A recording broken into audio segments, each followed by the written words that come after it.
আগামী 22শে সেপ্টেম্বর ঐতিহাসিক মাতা ত্রিপুরা সুন্দরী মন্দিরে আসছেন প্রধানমন্ত্রী নরেন্দ্র মোদী। এই সফরকে কেন্দ্র করে জোরকদমে চলছে যাবতীয় প্রস্তুতি।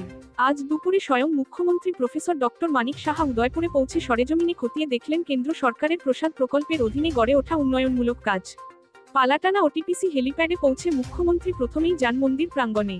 সঙ্গে ছিলেন রাজ্যসভার সাংসদ রাজীব ভট্টাচার্য, মন্ত্রী প্রঞ্জিত সিংহ রায়, মন্ত্রী কিশোর বর্মন, বিধায়ক অভিষেক দেবরায়, বিধায়ক জিতেন্দ্র মজুমদার সহ একাধিক জনপ্রতিনিধি ও উচ্চপদস্থ আধিকারিক।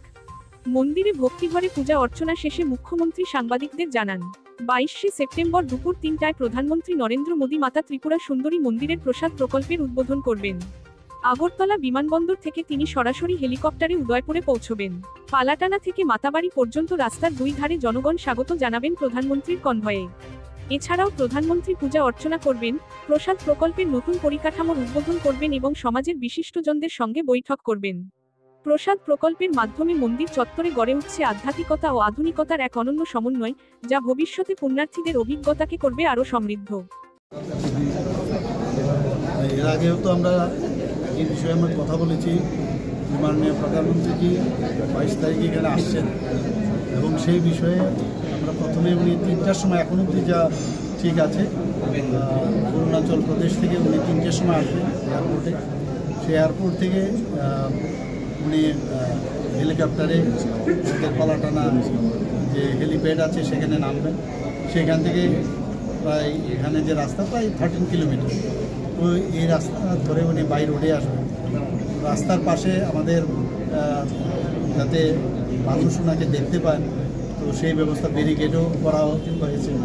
তো ওনাকে সবাই স্বাগত জানাচ্ছেন। তো বিভিন্ন আমাদের যে বিধানসভা আছে, বিধানসভা থেকে আমরা অনেক লোক এখানে জমায়েত হবে।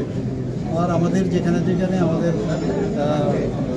গভর্নর সাহেব থেকে শুরু করে, আমাদের মন্ত্রিসভার থেকে শুরু করে, আমাদের যারা অন্যান্য আমাদের যারা অন্যান্য আধিকারিকদের শুরু করে সবাই এখানে থাকবে, বিশিষ্ট ব্যক্তিরাও ওখানে থাকবে।